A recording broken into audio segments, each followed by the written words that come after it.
72,8% masyarakat itu puas dengan MBG. 70 berapa? 72,8%. Di sosmed nggak begitu kita ngeliat. Berhenti di sana, berhenti. Sebentar. Oh ya, sebelumnya tuh saya pernah bilang kalau apapun yang terjadi, ada kasus apapun, itu MBG hampir tidak mungkin untuk diberhentikan. Tapi oke. Kita gunakan dulu hasil survei indikator yang tadi digunakan ya. Kalau nggak salah 72,8% total kepuasan masyarakat terhadap MBG.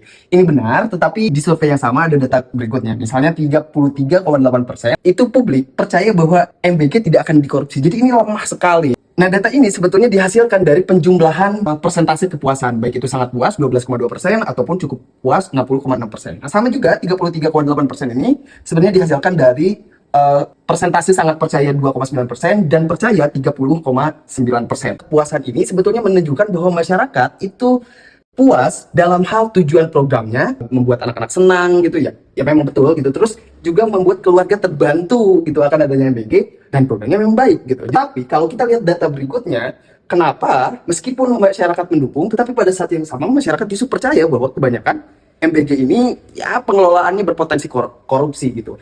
Nah, karena di level ini ada soal anggaran, ada soal kualitas makanan, ada soal regulasi, ada soal prosedur. Di bagian pertama kita bicara popularitas distributif, jadi soal manfaat, dengan itu masyarakat mendukung MBG. Sedangkan di level berikutnya kita bicara tentang kerentanan legitimasi tata kelola, yang mana banyak di antara publik itu meragukan. Dan itulah yang gaduh biasanya di media sosial gitu. Nah, pada saat yang sama ada narasi soal silent majority. Nah, silent majority itu biasanya yang bicara tentang manfaat. Tapi apakah keduanya ini bertolak belakang? Sebenarnya enggak juga. Nah, terus apakah yang silent majority ini juga benar gitu? Atau apakah survei ini bisa kita terima sepenuhnya? Ya, kita juga bisa uji. Misalnya dalam hal biasnya, social desirability-nya. Contoh adalah bagian jawaban cukup puas. Kalau kita bicara dalam konteks semantik ya misalnya, atau dalam konteks bahasa, ketika kita ditanya soal apakah kamu mendukung MBG atau tidak, atau ya siapa juga yang mau menolak makanan bergizi gratis gitu. Jadi secara moralitas orang cenderung untuk tidak menjawab tidak puas atau sangat tidak puas apalagi. Jadi akhirnya orang cenderung memilih cukup puas gitu. Kenapa cukup puas? Sebenarnya dia sedang memberikan kemungkinan adanya masalah dalam tata kelola MBG. Nah, di sini letak biasnya.